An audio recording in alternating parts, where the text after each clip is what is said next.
Baik, mohon izin, kami akan menyampaikan terkait refreshing pemenuhan satuan kredit profesi bagi tenaga medis dan tenaga kesehatan. Seperti yang kita ketahui bersama, sesuai amanat Undang-Undang 17 tahun 2023 tentang kesehatan, di pasal 12 disampaikan bahwa pemerintah pusat dan daerah bertanggung jawab terhadap pengaturan, pembinaan, pengawasan, serta peningkatan mutu dan kompetensi tenaga medis dan tenaga kesehatan. Selain itu, di pasal 16 juga disampaikan bahwa dalam rangka mendukung pelaksanaan pembinaan, pengawasan, serta peningkatan mutu dan kompetensi tenaga medis dan tenaga kesehatan, pemerintah pusat dibantu oleh konsil dan atau kolegium. Nah, di sini juga saya mengingatkan kembali aturan turunan dari Undang-Undang 17 tahun 2023 tentang kesehatan, di mana di pasal 683 disampaikan bahwa pemenuhan kecukupan satuan kredit profesi digunakan untuk proses perpanjangan SIP. Dan selanjutnya pemenuhan kecukupan satuan kredit profesi ini diperoleh melalui apa saja Bapak Ibu, melalui pelatihan dan atau kegiatan peningkatan kompetensi, pelayanan, dan pengabdian. Nah, untuk standar pemenuhan kecukupan satuan kredit profesi ini ditetapkan oleh kolegium. Selain dasar hukum dari Undang-Undang 17 2023 serta PP 28 2024 terkait dengan pemenuhan SKP, ini juga sudah ada aturan juga surat edaran nomor HK 0201 Menkes garis miring 6 tahun 2024. Di sini tentang penyelenggaraan perizinan bagi tenaga medis dan tenaga kesehatan pasca terbitnya Undang-Undang Nomor 17 Tahun 2003 tentang kesehatan. Nah, disampaikan bahwa dalam SE tersebut, tenaga medis dan tenaga kesehatan yang telah memiliki STR yang sudah terbit dan masih berlaku sebelum Undang-Undang Nomor 17 Tahun 2023 tentang Kesehatan diundangkan atau STR yang berlaku seumur hidup dan akan mengajukan permohonan perpanjangan SIP melampirkan STR, surat keterangan tempat praktik, dan bukti kecukupan satuan kredit profesi atau SKP. Nah, di sini bukti kecukupan SKP ini dibutuhkan hanya untuk memperpanjang SIP pertama, SIP kedua, dan SIP ketiga mengikuti periode SIP pertama. Nah, di sini disampaikan terkait dengan proses bisnis, persyaratan penerbitan STR dan SIP dengan tetap mengutamakan penjagaan kompetensi tenaga medis dan tenaga kesehatan. Di sini siklusnya yaitu dimulai dari registrasi, bahwa setiap tenaga medis dan tenaga kesehatan wajib teregistrasi dan ketika tenaga medis dan tenaga kesehatan melakukan registrasi harus melampirkan persyaratan berupa apa saja, yaitu ijazah dan atau sertifikat profesi serta sertifikat kompetensi. Nah, untuk registrasi sendiri ini masih dilakukan melalui dua sistem ya Bapak Ibu, ada sistem KKI dan sistem Satu Sehat SDMK. Untuk yang baru, pengajuan baru bisa melalui aplikasi di kki.go.id. Sedangkan untuk pembaruan STR seumur hidup bisa dilakukan melalui platform Satu Sehat SDMK. Nah, siapa yang menvalidasi? Validatornya yaitu konsil kelompok masing-masing tenaga medis dan tenaga kesehatan dan diterbitkan oleh konsil atas nama Menteri Kesehatan. Saat ini untuk yang melakukan tanda tangan elektronik STR yaitu Ketua Konsil Kesehatan Indonesia. Selanjutnya, yaitu ada penjagaan kompetensi, yaitu melalui satuan kredit profesi. Di sini kecukupan satuan kredit profesi dapat diperoleh dari tiga aspek. Apa saja? Yang pertama, pembelajaran, yang kedua, pelayanan, dan selanjutnya pengabdian masyarakat. Di sini diverifikasi oleh siapa? Untuk pengajuan satuan kredit profesi, diverifikasi atau divalidasi oleh kolegium masing-masing tenaga medis maupun tenaga kesehatan dan diterbitkan oleh Kemenkes. Selanjutnya, ada mekanisme yang harus dilakukan, yaitu perizinan, di mana tenaga kesehatan maupun tenaga medis yang melakukan praktik harus juga memiliki surat izin praktik atau SIP. Persyaratannya apa saja? Satu, STR.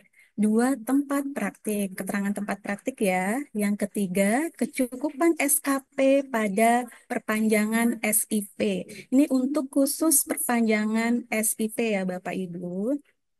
Dan validasinya oleh siapa?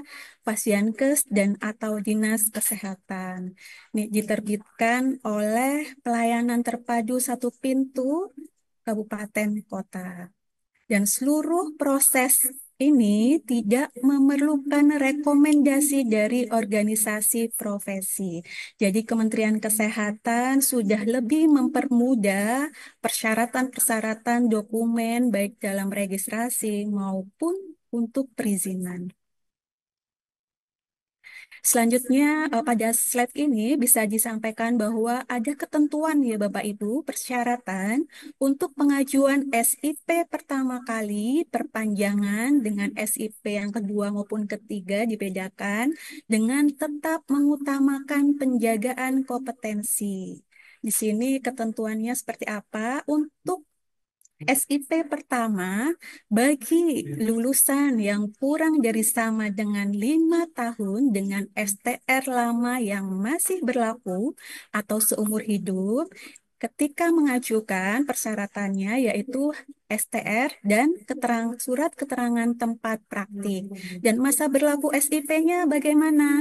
Dengan STR yang masih berlaku lebih dari masa berlaku SIP sama dengan masa berlaku STR. Sedangkan STR seumur hidup masa berlakunya yaitu 5 tahun. Selanjutnya untuk kategori yang kedua, tidak pernah praktik 5 tahun sejak sebelum Undang-Undang 17 tahun 2023. Ini persyaratannya apa saja? Yang pertama, STR. Yang kedua, surat keterangan tempat praktik. Dan yang ketiga, bukti pemenuhan kompetensi. Dan yang saat ini kita sampaikan ya Bapak Ibu. Dan tentunya masa berlakunya yaitu 5 tahun. Bagaimana untuk perpanjangan? Yaitu ketentuannya STR lama yang masih berlaku atau STR seumur hidup. Persyaratannya apa saja? STR, surat keterangan tempat praktik, dan bukti SKP. Masa berlakunya berapa lama? 5 tahun. Sedangkan untuk SIP yang kedua maupun yang ketiga, bagi yang STR lama yang masih berlaku atau STR seumur hidup, persyaratannya apa saja? Yang pertama STR, yang kedua SIP ke-1 dan atau SIP kedua, yang ketiga tempat praktik. Masa berlakunya bagaimana? Dengan STR lama yang masih berlaku lebih dari masa berlaku SIP, yaitu masa berlaku sama dengan masa berlaku STR. Sedangkan STR seumur hidup lebih dari mengikuti masa berlaku SIP. Jadi seperti yang disampaikan oleh Bu Arini tadi pada sambutan terkait dengan bukti pemenuhan SKP ini digunakan untuk perpanjangan SIP sesuai yang ada di dasar hukum. Selanjutnya Bapak Ibu sudah ditetapkan oleh Menteri Kesehatan ya pada tanggal 20 September 2024 Keputusan Menteri Kesehatan nomor HK 0107 garis miring Menkes garis miring 1561 garis miring 2024 tentang pedoman pengelolaan pemenuhan kecukupan satuan kredit profesi bagi tenaga medis dan tenaga kesehatan. Nah, kita lihat di dalamnya disebutkan terkait dengan proporsi ranah pemenuhan satuan kredit profesi. Pemenuhan SKP dipenuhi melalui 3 ranah non-substitusi dengan perbedaan komposisi pada kondisi khusus yang ditetapkan oleh Menteri. Yang pertama, untuk ranah pembelajaran ini dapat diperoleh melalui kegiatan pelatihan, seminar, maupun workshop. Dan untuk komposisi persentase dari target SKP ini minimal 45%.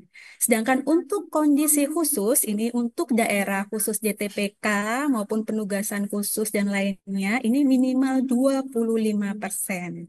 Sedangkan untuk ranah pelayanan, ini minimal 35%. Sedangkan dalam kondisi khusus minimal 55%. Sedangkan untuk pengabdian masyarakat minimal 5% dan kondisi khusus minimal 5%. Di sini Bapak Ibu ya, eh, untuk komposisi ini apabila kita jumlahkan itu hanya 85% ya, bukan 100%. Nah, sisa persentase dapat dikumpulkan dari ranah manapun, seperti itu. Tapi tetap wajib memenuhi total SKP atau 5 tahun masing-masing profesi. Dan wajib memenuhi 20% SKP pembelajaran per tahun. Namun dalam sistem masih belum terkunci ya Bapak Ibu, tapi ke depan ini akan diikuti seperti itu aturannya. Dan kondisi khusus ditetapkan oleh Menteri. Ya, tadi perlu saya sampaikan bahwa pemenuhan aspek-aspek tadi pembelajaran saat ini sudah melalui pelataran satu sehat.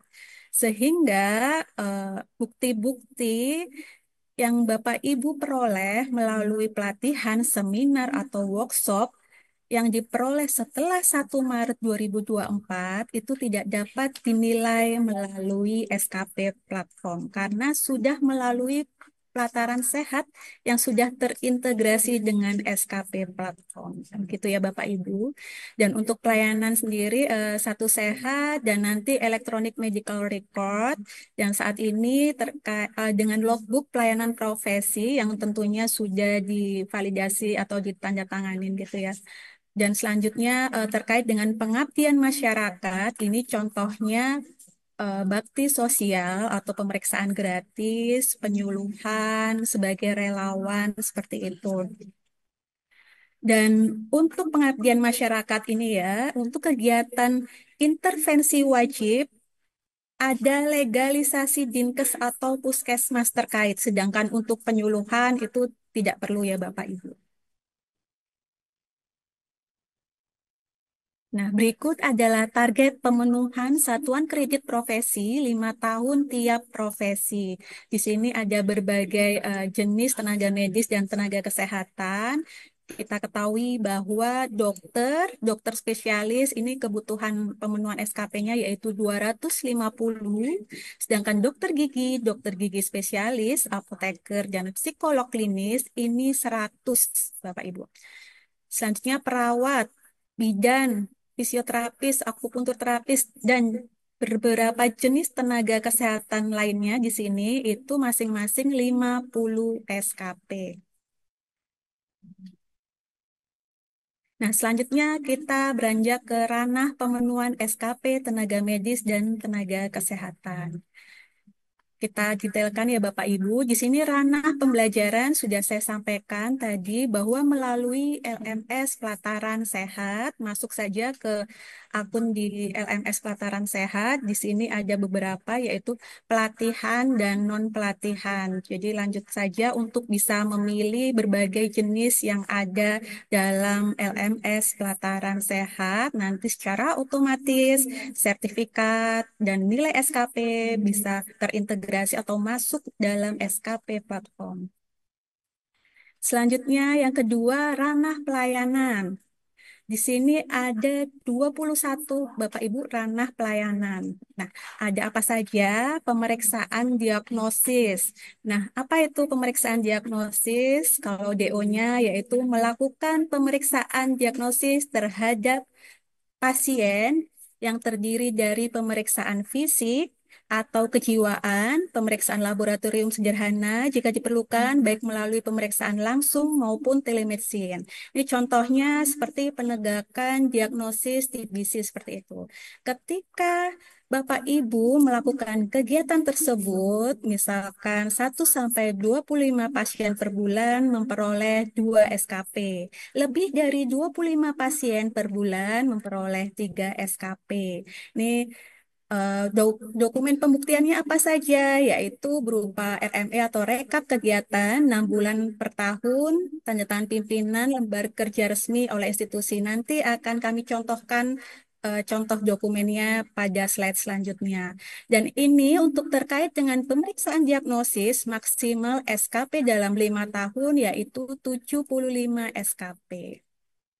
Dan selanjutnya yang kedua, pemeriksaan laboratorium atau penunjang lainnya. Di sini ada dibedakan ya Bapak Ibu, tingkat sederhana, menengah, lanjut.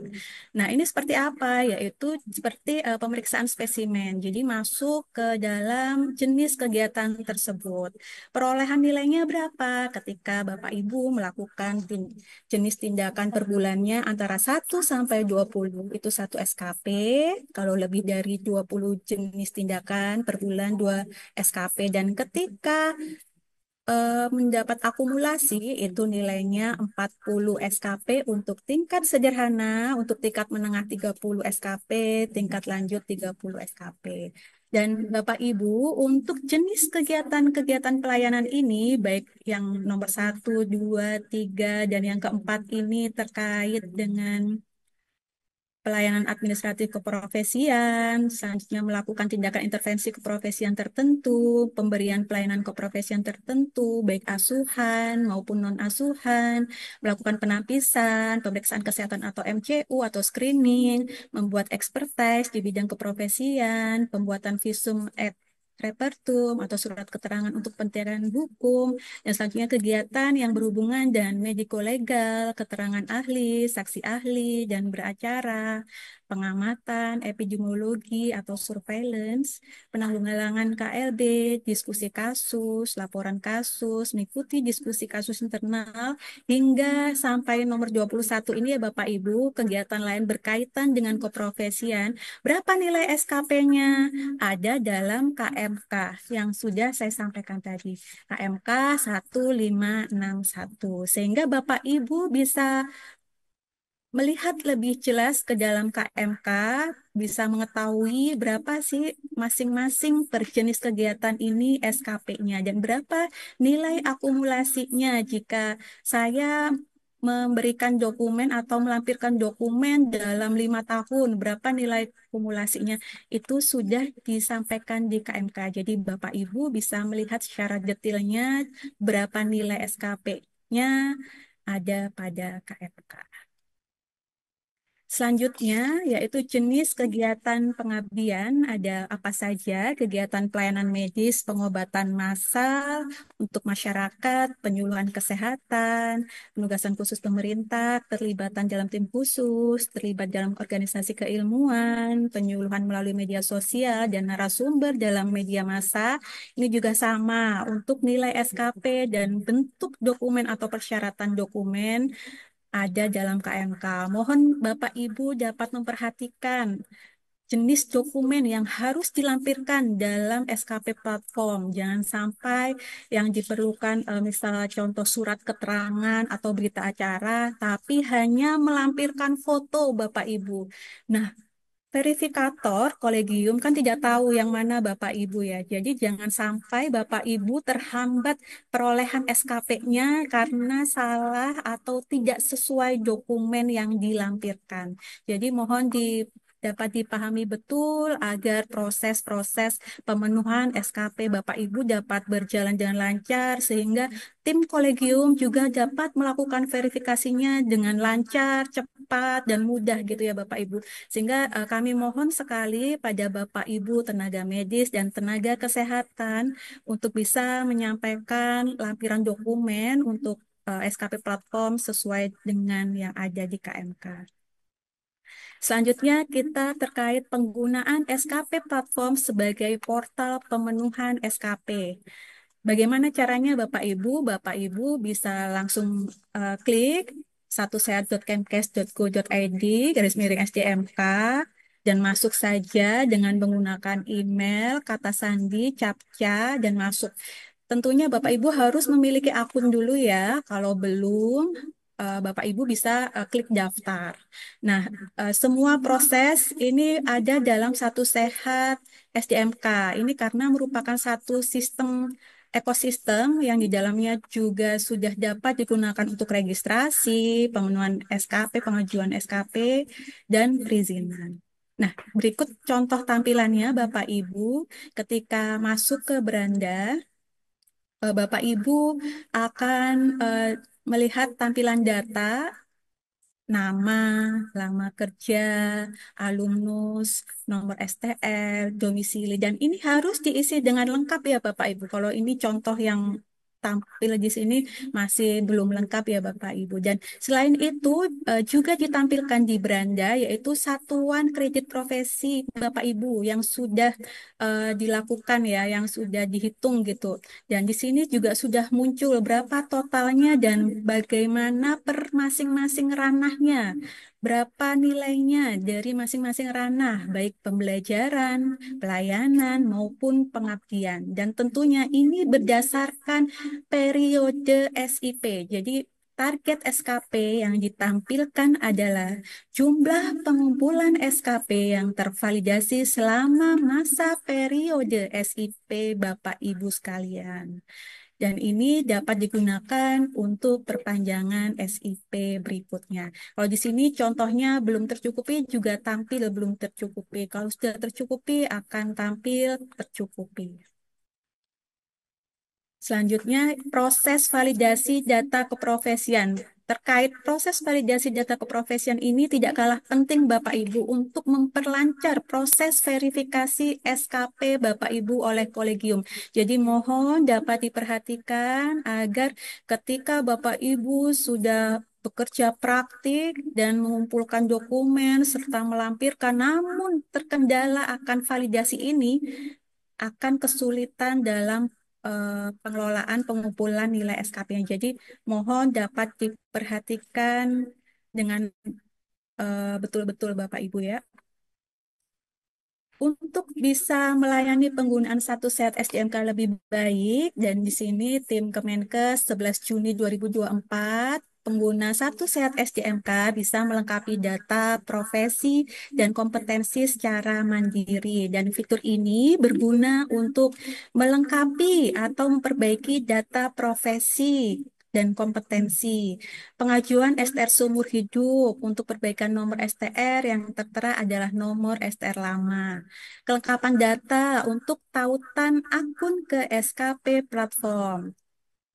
Nah, bagaimana caranya Bapak Ibu? Bapak Ibu bisa klik profil saya, pilih menu profil saya dan pilih tab keprofesian. Diklik keprofesian dan Bapak Ibu bisa menekan gambar pensil, ubah di sini dan pilih profesi dan kompetensi yang sesuai. Selanjutnya simpan. Jadi jangan sampai kosong Bapak Ibu karena nanti akan mengganggu proses verifikasi SKP Bapak Ibu sekalian. Jadi ketika Bapak Ibu menekan tombol ubah tadi, nanti akan ada jenis profesi, di drop down saja dipilih sesuai dengan jenis profesi Bapak Ibu dan kompetensinya apa. Misal perawat. Saat ini sudah dibedakan ya Bapak Ibu, perawat eh, perawat level 5, perawat perawat vokasi level 5, perawat vokasi level 6, nurse seperti itu. Jadi Bapak Ibu jangan sampai salah memilih. Kalau lulusan D3 itu vokasi level 5 ya Bapak Ibu ya. Nah, selanjutnya akan tampil ini ya, seperti yang saya jelaskan tadi, pilihannya jenis profesi, kompetensinya apa, ada pilihan drop-down-nya, jangan lupa klik simpan. Nah, selanjutnya proses validasi data SI SDMK. Jadi perlu dicatat Bapak Ibu, tadi yang pertama adalah proses pemenuhan data profil harus lengkap. Dan yang kedua, proses validasi data SI SDMK. Proses ini bertujuan untuk memunculkan periode SIP di dalam SKP platform. Karena ketika periode SIP tidak muncul, maka nanti verifikator dari kolegium ketika mengklik NIK Bapak Ibu, nanti akhirnya data tidak ditemukan. Nah, bagaimana caranya? Klik profil saya, pilih pekerjaan, dan di sini diisi, diklik yang tanda pensil, ubah, selanjutnya diisi, Bapak Ibu. Jadi ketika Bapak Ibu berpraktik di beberapa tempat, tambah saja pekerjaan yang ada di sebelah sini, di sebelah kanan ya Bapak Ibu. Diisi. Jangan lupa tanggal mulai bekerja kapan, tanggal berakhir bekerja harus diisi.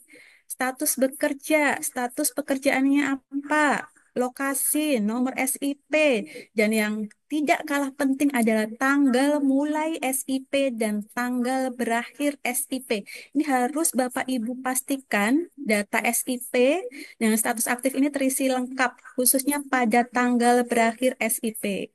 Karena ketika tidak ada data ini akan mengalami kesulitan verifikasi SKP. Dan tentunya harus dipastikan juga bahwa data tersebut sudah tervalidasi oleh admin Fasyankes.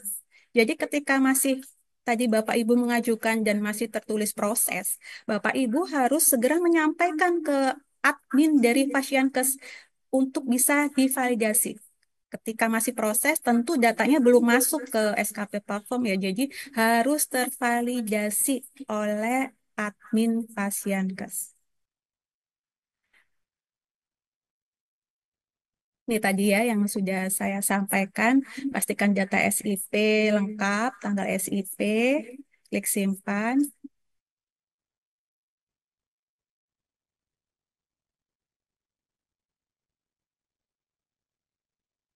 Nah, ini Bapak Ibu dokter, ini kan masih contoh di proses ya. Jadi harus tervalidasi.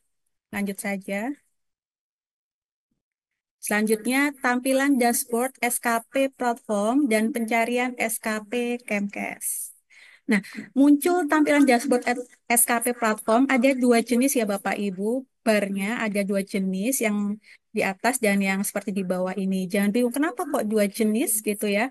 Yang pertama, yang sebelah kanan atas itu capaian SKP 5 tahun di profil satu set SDMK untuk perizinan 5 tahun berikutnya. Jadi contoh SKP dikumpulkan dalam rentang 2 Desember 2022 dan sampai 1 Desember 2027 untuk digunakan. Nanti perpanjangan perizinan pada periode 2 Desember 27 sampai 1 Desember 32. Jadi ini untuk pengajuan perizinan berikutnya, pemenuhan SKP untuk pengajuan SIP berikutnya pada periode SIP. Sedangkan yang di bawah ini adalah capaian SKP keseluruhan dengan detail berdasarkan tahun dan ranah kegiatan. Jadi jangan bingung Bapak Ibu, nilai saya sudah 1.000, harusnya kan sudah cukup, sudah lebih malah dari yang seharusnya jadi target pemenuhan SKP. Namun tetap yang dihitung adalah sesuai periode kegiatan ya, periode SIP gitu Bapak Ibu.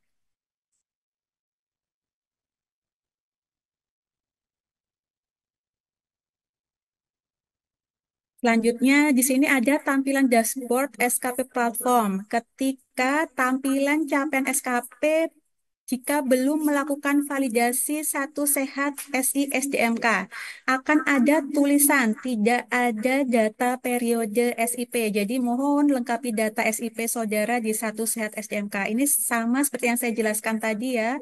Ketika data tidak lengkap, maka akan tampil notifikasi seperti ini. Jadi apa yang harus dilakukan? Segera lakukan validasi SIP terbaru di satu sehat SI SDMK. Selanjutnya, Bapak Ibu, jika ingin mengecek status kecukupan SKP, bisa melalui portal ini ya Bapak Ibu pada SKP Kemkes.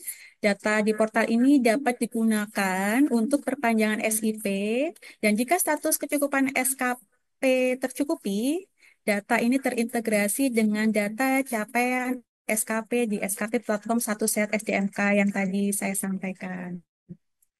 Sini dicari saja datanya sesuai.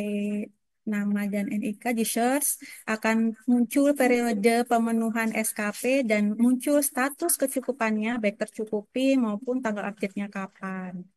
Dan perhatikan periode pemenuhan SKP dan status kecukupannya. Dan Bapak Ibu bisa langsung klik print. Nah, ini yang digunakan sebagai persyaratan untuk perpanjangan SIP.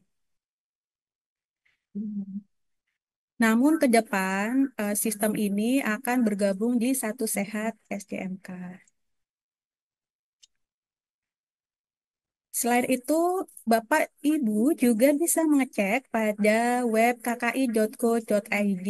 Bisa diketik saja namanya, cari data, dan selanjutnya akan muncul data seperti ini ya Bapak Ibu. Ini bukti kecukupan SKP melalui satu set SJMK. Nanti ke depan bentuknya akan seperti ini. Jadi tambahan informasinya akan lebih lengkap. Ada foto dan profil singkat, rekor SIP, periode pemenuhan SKP tetap ada. Jadi ini ke depan akan tampilannya akan lebih lengkap daripada yang pada skp.kemkes tadi. Selanjutnya fitur upload mandiri untuk kegiatan bernilai SKP. Ini khusus untuk sebelum 1 Maret 2024 untuk kegiatan pembelajaran. Sedangkan untuk kegiatan pelayanan juga bisa diupload mandiri dan kegiatan pengabdian juga bisa diupload secara mandiri. Bagaimana cara inputnya? Tentunya Bapak Ibu masuk ke akun Satu Sehat tadi, terus selanjutnya pilih di sini formulir SKP dan klik nanti ada formulir pengisian dan di sini untuk bukti ranah pembelajaran yang dapat diinput adalah kegiatan pembelajaran yang dilaksanakan sebelum tanggal 1 Maret Bapak Ibu ya.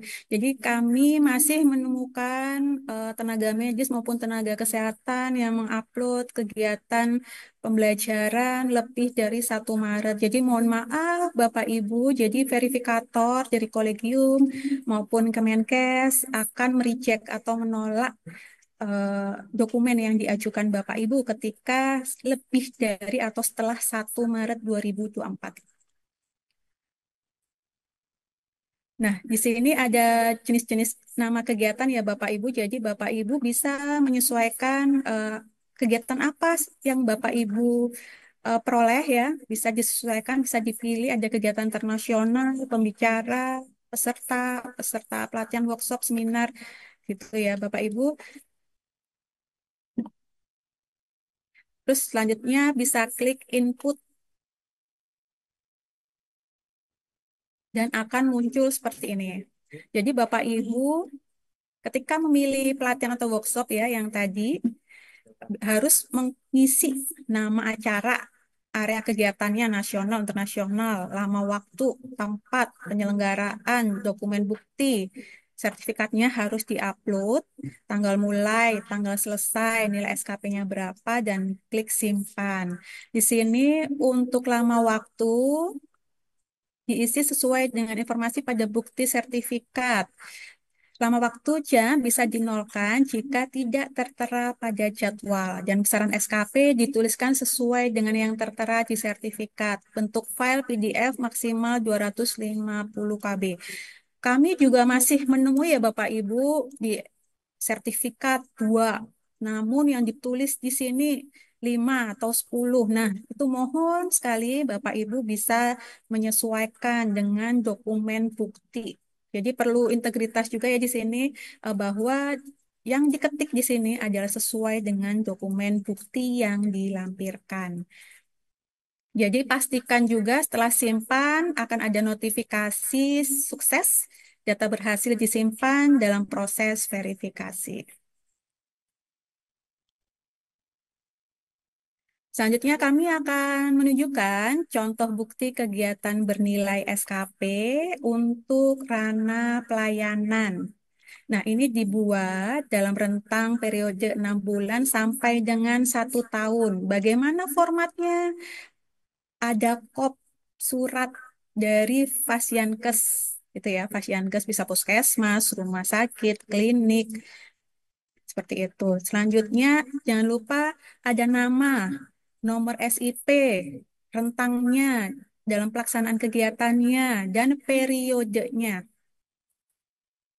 Dan di sini ada kolomnya ya, ada waktunya, bulannya, jumlah pasien, tindakan intervensi, pemeriksaan. Ini bisa disesuaikan ya Bapak Ibu. Jadi ini contoh, ini ada jumlahnya, ini bisa mempermudah sekali verifikator untuk melakukan penilaian. Karena terkadang Bapak Ibu melampirkan dokumen tidak ada jumlah gitu. Jadi akan juga memperlama ya proses verifikasi karena kita tahu bahwa sesuai di KMK ketika tindakan itu banyak atau sudah dilakukan lebih dari 100, misal satu tindakan adalah satu dan bisa diakumulasi paling banyak adalah 100. Jadi ketika ada angka seperti ini bisa memudahkan tim verifikator. Dan jangan lupa untuk divalidasi atau ditetapkan oleh penanggung jawab dari Pasienkes, tanda tangani dan distempel. Mohon Bapak Ibu ketika mengupload dokumen ini itu tidak berupa tempel untuk tanda tangannya ya dari penanggung jawab atau pimpinan Pasienkes karena tim verifikator itu bisa menilai kalau filenya ini tempelan seperti itu.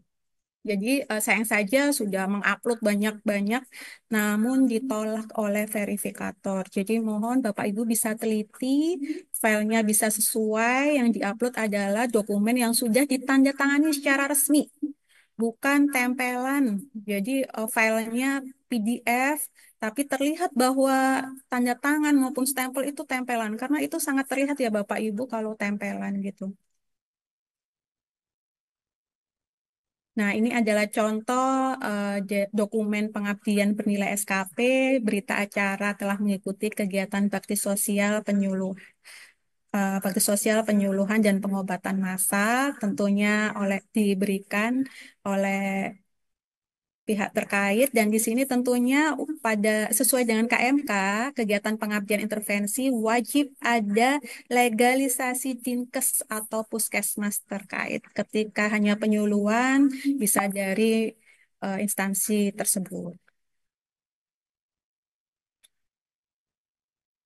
Selanjutnya, beberapa kendala ini juga cukup sering disampaikan melalui email helpdesk maupun pelayanan tatap muka, sehingga kami sampaikan dalam update informasi di sini.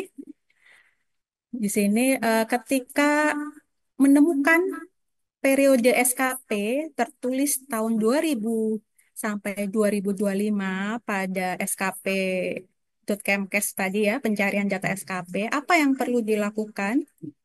Bapak Ibu harus melakukan update ya periode di dalam SISDMK ini tandanya belum diupdate seperti yang disampaikan di awal tadi. Makanya sangat penting update SISDMK dan mengisi profil itu sangat penting sekali untuk memperlancar, mempermudah proses verifikasi SKP.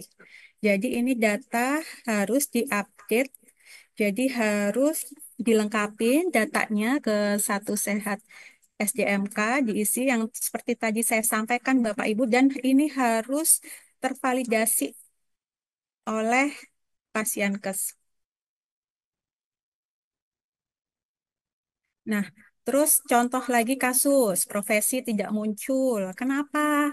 Karena data keprofesian belum dilengkapi. Nah, ini harus diupdate lagi dalam aplikasi Satu Sehat SDMK, dilengkapi datanya agar mempermudah proses dari verifikasi. Nah, berikut proses verifikasi SKP, tenaga medis dan tenaga kesehatan. Di sini proses verifikasi saat ini ya masih dilakukan dengan prioritas berdasarkan periode akhir SIP. Nah, ini dibagi menjadi periode akhir SIP H-6 bulan dan periode akhir SIP di 2025. Dan proses verifikasi ini dilakukan oleh Kolegium Profesi dan saat ini dibantu juga oleh Kementerian Kesehatan. Saat ini di Kementerian Kesehatan sudah meningkatkan ya jumlah verifikator baik dari kolegium maupun di SDM Kemenkes. Yaitu saat ini ada 401 verifikator dari 78 kolegium dan SDM Kemenkes. Dan Bapak Ibu ketika melaku, meminta verifikasi karena sudah melampirkan dokumen dan harus diverifikasi segera, maka Bapak Ibu dapat menghubungi email helpdesk.ditjenakes@kemkes.go.id dan ada WA helpdesk ini 0851 8309 8739 dan bisa melalui weekly Zoom meeting seperti ini. Jadi nanti di akhir tim kami akan menyampaikan link yang bisa Bapak Ibu isi untuk permintaan verifikasi SKP. Namun dengan catatan untuk link weekly Zoom meeting ini hanya diisi oleh Bapak Ibu yang periode berakhir SIP-nya H-6 bulan saja. Jadi H-6 bulan saja ya Bapak Ibu. Jadi ketika nanti periodenya melebihi itu, silakan nanti verifikasinya akan sesuai dengan proses antrian dalam verifikasi. Dan ke depan tentunya kami akan selalu meningkatkan mutu ya pelayanan dari proses verifikasi ini seperti itu. Dan untuk saat ini kami memprioritaskan periode akhir SIP kurang dari 6 bulan. Dan tentunya Bapak Ibu ketika mengirim email ke helpdesk dan maupun WA helpdesk tadi, ini bisa dicatat ya Bapak Ibu, tentu jangan bertele-tele begitu ya, harus to the point, nama siapa, profesinya apa, periode SIP-nya kapan berakhirnya, sehingga tim bisa cepat merespon dan membalas ketika masih ada Assalamualaikum, selamat pagi, mohon dibantu. Itu akan memperlama proses respon dari tim seperti itu ya Bapak Ibu. Jadi perlu diingat kembali. Nah, izin Bapak Ibu untuk permintaan verifikasi maupun kendala tadi kan bisa disampaikan melalui email dan WA helpdesk. Nah, tentunya kami akan memproses eh, pemohon yang memang milik pemohon yang mengajukan tersebut. Jadi kami tidak akan memproses milik orang lain ketika tidak sesuai dengan pemohon yang mengajukan tersebut ya Bapak Ibu. Sesuai yang disampaikan tadi oleh Bapak Inspektur 4 dan Ibu Ses KKI, kami akan terus berusaha ya mengurangi atau menghindari penggunaan joki atau perantara SKP ini. Ini perlu saya ingatkan kembali bahwa sudah ada surat edaran Dirjen Tenaga Kesehatan nomor HK titik 02 titik 01 garis miring F garis miring 1374 tahun 2024 terkait pemenuhan kecukupan SKP melalui pemanfaatan fitur pelataran sehat dan SKP platform. Di sini dijelaskan bahwa tenaga medis dan tenaga kesehatan yang terbukti melakukan pemindatanganan akun kepada joki atau perantara, maka STR dan atau SIP akan dinonaktifkan selama 6 bulan. Yang kedua, jika tenaga medis dan tenaga kesehatan terbukti kembali melakukan pemindah tanganan akun kepada joki atau perantara, maka STR dan atau SIP akan dinonaktifkan selama 12 bulan. Lama loh ini Bapak Ibu, 1 tahun STR SIP nonaktif tidak bisa melakukan praktik Bapak Ibu ya, tidak bisa melakukan praktik pelayanan. Namun biasanya nanti bisa administrasi, bahkan bisa jadi institusi atau fashiankesnya bisa tidak lagi memperkerjakan ketika ketahuan seperti ini begitu ya. Jadi hati-hati Bapak Ibu, jangan sampai eh, terjadi hal-hal berikut. Yang ketiga, tenaga medis dan tenaga kesehatan yang terbukti menjadi joki atau perantara SKP, maka STR dan atau SIP dinonaktifkan selama 12 bulan. Nih 1 tahun juga ya Bapak Ibu. Jika tenaga medis dan tenaga kesehatan terbukti kembali, nah ini yang paling parah banget nih menurut saya ya, karena STR dan SIP dicabut seumur hidup. Jelas tentunya tidak akan bisa berpraktik lagi. Sayang sekali Bapak Ibu sudah sekolah lama untuk bisa menjadi tenaga medis dan tenaga kesehatan yang sebenarnya ingin mengabdi, memberikan pelayanan kepada masyarakat, gitu ya. Namun karena hal seperti ini akan dicabut STR dan SIP-nya. Nah, selanjutnya ini slide terakhir ya. Kami kembali mengingatkan kepada Bapak Ibu apabila tersebar informasi seperti ini ya, info SKP, Kemkes, pelataran sehat, ada kontak verifikator, nomor-nomor di sini, itu adalah tidak benar, tidak dikeluarkan resmi oleh Kementerian Kesehatan. Jadi jangan sampai tertipu gitu ya oleh informasi-informasi yang tidak bisa dipercaya. Ketika Bapak Ibu menghubungi nomor-nomor tersebut akan tidak direspon oleh mereka. Jadi lebih baik Bapak Ibu menghubungi kanal resmi dari Kementerian Kesehatan di sini KKI. Itu tadi yang sudah saya sampaikan di helpdesk.ditjenkes.kemkes.go.id dan WhatsApp yang tadi sudah saya sampaikan. Dan tentunya Bapak Ibu juga bisa mengupdate informasi melalui kki.go.id, official kki.id, Instagram, dan YouTube Konsil Kesehatan Indonesia. Baik, itu saja yang dapat saya sampaikan pada update informasi kali ini.